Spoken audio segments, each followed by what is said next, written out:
Welcome back students in Holy Angel School and Junior College online classes.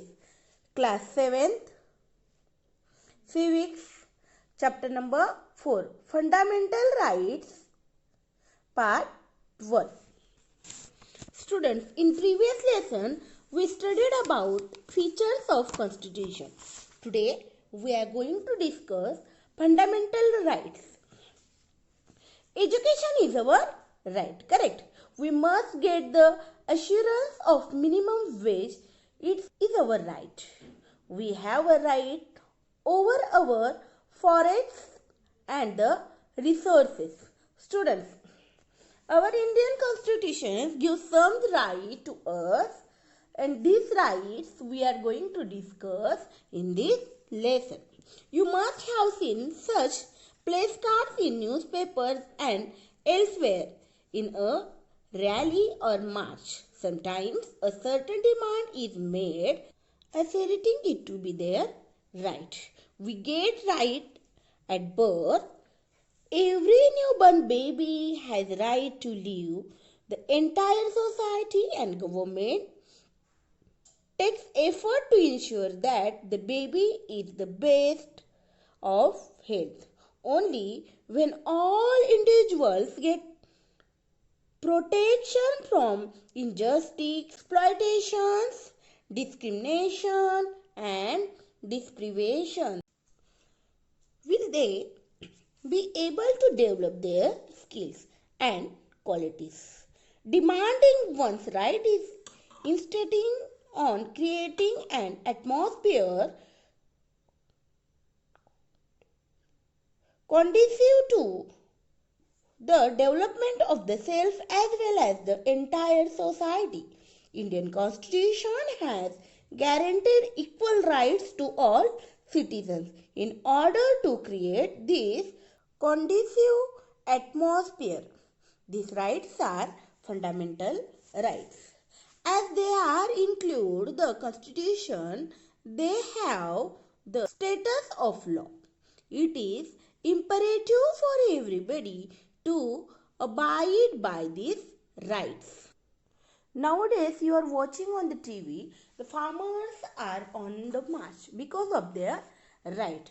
But some rights we get from our birth.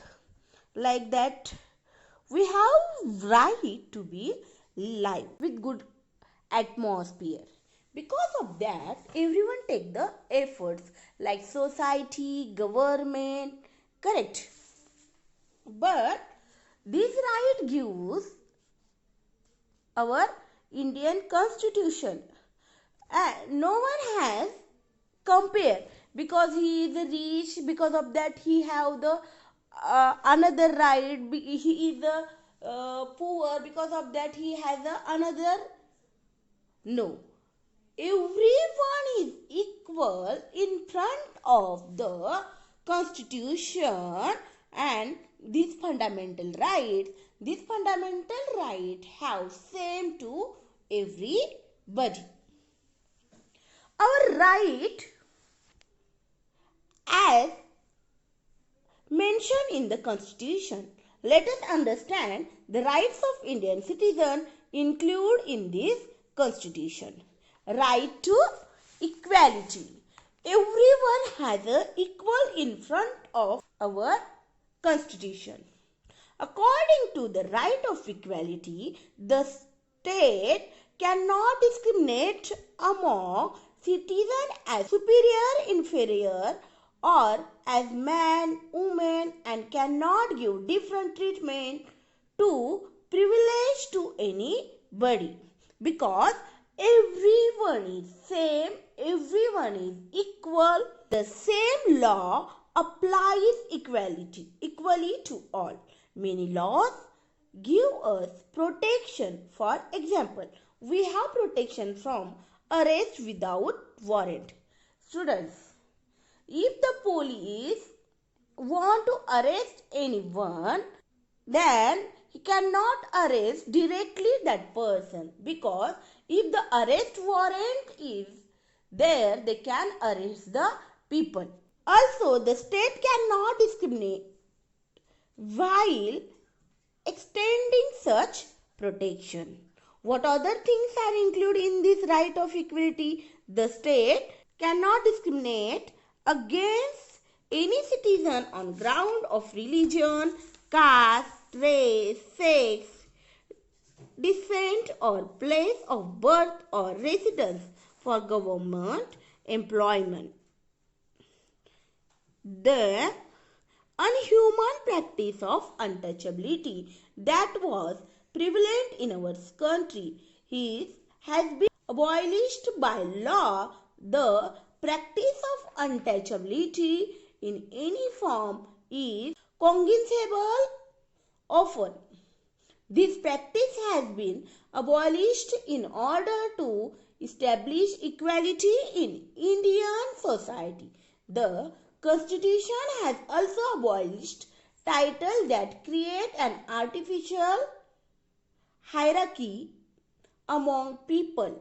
For example, titles like Raja, Maharaja, Rao Bahadur, etc. have been abolished. No, students, the right of equality, everyone is equal. There is no difference. There is no different treatment with girl, boy, woman, man, religious, other religious people. Everyone is equal in front of the law, and because of that, some Raja, Maharaja, Rai Bahadur, these types of the artificial hierarchies are the abolished. I hope students now you understood here the right of equality. Thank you.